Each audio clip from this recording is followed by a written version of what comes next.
Clara divorced Elias 3 years ago, escaping a painful but passionate marriage.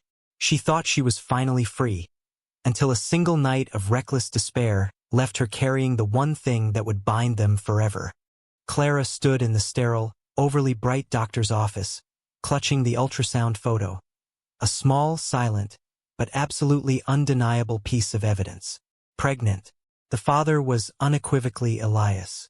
3 years ago, their intense, passionate marriage collapsed violently under the crushing weight of unspoken grief and overwhelming professional pressure. The divorce had been brutal, cutting them cleanly apart, leaving scars that hadn't fully healed. Yet, 3 months ago, on a night of mutual emotional despair following a friend's memorial service, they had found themselves seeking comfort in the familiar, desperate fire of their shared passion, swearing it was a final, cathartic goodbye to their past. Now, that past was growing inside her. Clara realized she had to tell him. Elias, now more successful and reserved, was running his global tech empire from the high floor of his sterile skyscraper. When she walked into his office, he rose immediately, his dark eyes guarded and cold. "Clara, this is profoundly unexpected." She simply placed the ultrasound image on his immense mahogany desk. His gaze dropped, absorbing the tiny, undeniable proof of life that simultaneously ruined and saved them.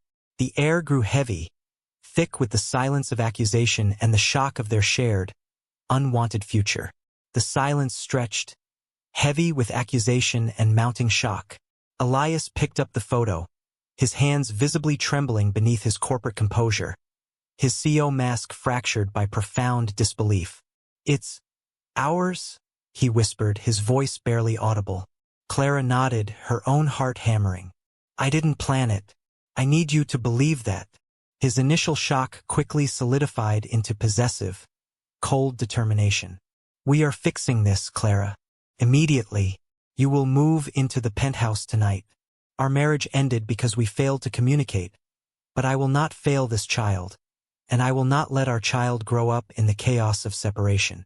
Clara instantly refused, her maternal instinct raging against his control. "The divorce was for a reason, Elias. I won't be trapped in your world again." Elias, the master of control, was relentless. "I am the father. I require absolute certainty of the child's safety and emotional stability. I will fight for full custody, Clara, unless you agree to my terms. We will remarry on paper to provide this child with legal and emotional stability. This is not a request. It's a demand for the protection of our child." The thought of remarrying the man who broke her heart and controlled her life was agonizing, but the threat of a custody battle and the subsequent chaos was worse. She was trapped, forced to return to the luxurious, sterile life she fought so hard to escape. Clara moved back into the luxurious yet sterile penthouse. The terms of their remarriage were immediate, strict, and painfully cold. Separate bedrooms, no emotional baggage, and public unity for the sake of the family image. The air was thick with the ghost of their passionate past and the raw tension of their forced present. Elias was meticulous in his care for her physical well-being, ensuring every need was met, but he maintained an absolute emotional distance, treating her with a formality that constantly emphasized their new contractual roles. One evening, Clara found Elias staring intently at their old wedding photo, which he had surprisingly kept on his dresser. His face was a mask of profound, aching regret. He quickly covered the photo, his vulnerability gone in a flash. "The past is irrelevant, Clara," he stated, his voice flat. "Focus only on the future of this child." But the ghost of their love was everywhere, clinging to the furniture, the quiet spaces, and the powerful memories of the intense connection they once shared. The lie they were living, that they were merely business partners and co-parents, was already suffocating the possibility of finding true peace or a genuine second chance. The tension began to crack under the weight of shared, unspoken grief. Clara started noticing small, humane details about Elias. The way he worried over the baby's development, reading detailed parenting books late into the night, and the profound sadness in his eyes that went far beyond their divorce or the stress of his empire.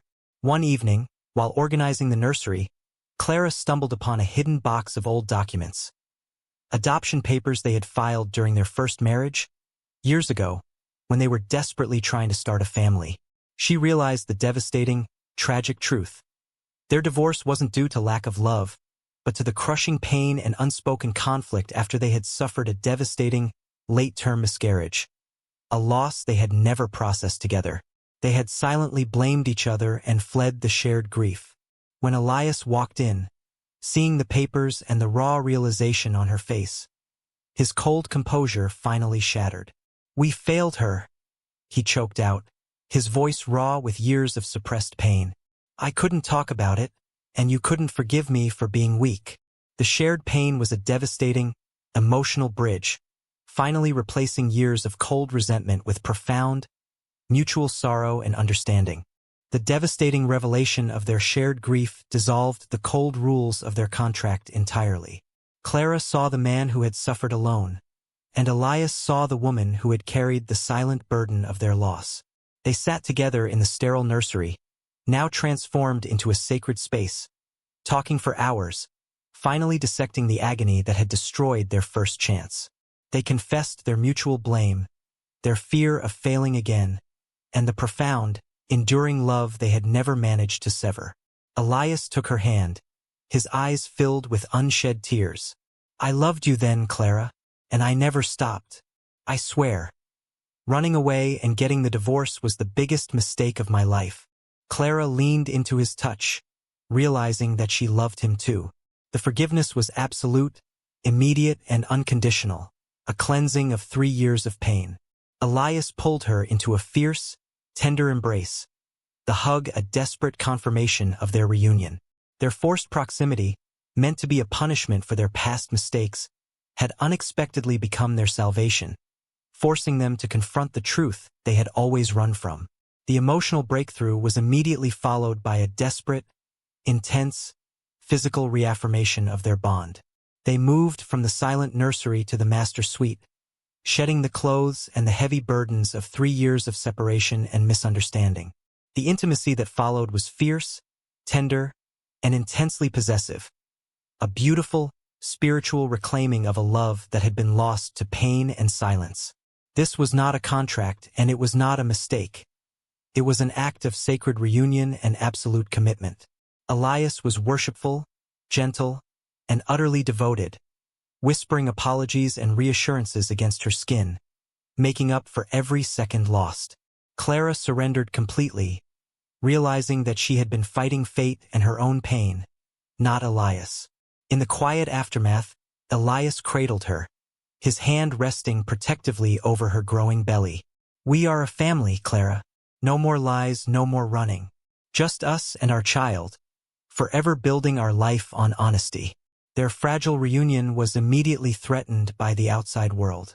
Elias's powerful, jealous business partner, Julian Sterling, realized their remarriage was quickly transforming from a convenient business arrangement into a permanent, genuine bond. Julian, who wanted control of Elias's firm, launched a cruel public attack.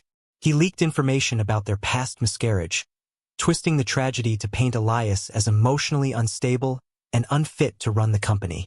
The media frenzy was immediate and vicious, threatening to ruin Elias's reputation and potentially harm Clara's health. Elias immediately locked down the penthouse, his protective instincts surging. "Julian is the real threat," Elias vowed, his voice grim. "He's trying to make me look weak so he can seize power.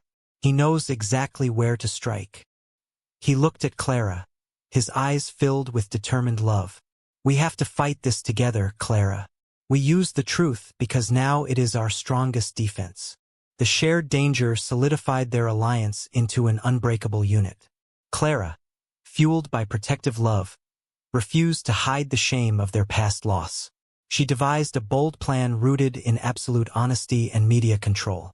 They decided to strike back with a joint statement, confirming their complicated divorce, the heartbreaking truth about the miscarriage that drove them apart, and the profound love and commitment that miraculously brought them back together. They held a public press conference, standing shoulder to shoulder.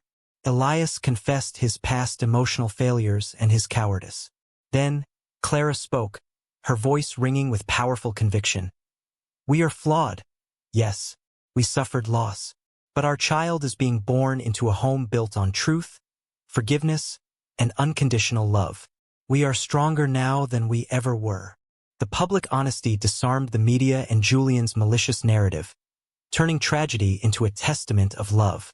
Julian, enraged that his emotional sabotage had completely failed, launched his final, desperate attack. He attempted to manipulate the board into seizing control of Elias's firm, citing corporate instability. Elias and Clara rushed to the boardroom. Clara, calm and resolute, stood beside Elias as he presented irrefutable evidence of Julian's own years of deceit and corruption, information Elias had secretly gathered after the miscarriage. The board, shocked by Julian's outright betrayal and deeply moved by Elias and Clara's display of profound integrity, sided immediately with the reconciled couple. Julian was ruined, stripped of his position, and removed from the company. The immediate danger was over, but Elias turned to Clara, his face a mix of relief and intense love. "You saved me, Clara," he whispered, pulling her into a fierce embrace. "You taught me that partnership is stronger than control." The corporate scandal died down quickly, replaced by the inspiring public story of Elias and Clara's second chance and true love. Elias immediately tore up the cold contract they had signed in Chapter 2, declaring it null and void. A few months later, Clara gave birth to a healthy baby boy. Elias was utterly transformed. A loving, gentle father, his old fear replaced by profound joy. He dedicated his fortune to protecting his family and founded a foundation for grieving parents, honoring the child they lost. 1 year later, Elias led Clara back to the rooftop terrace where they had shared their passionate, reckless mistake that reunited them. He knelt, presenting a beautiful platinum ring. "No contracts, no conditions, no fear," he vowed. "Just us, and our son forever." Clara, tears streaming down her face, accepted. Their life was built on a foundation of profound forgiveness, shared grief, and a love that was finally stronger than the pain of their past. Which part of the plot, the past miscarriage or Julian's final boardroom betrayal, gave you the most emotional suspense? Let me know your thoughts in the comments. If you want more second-chance romances and emotional family stories, please like this video and subscribe for more videos like this.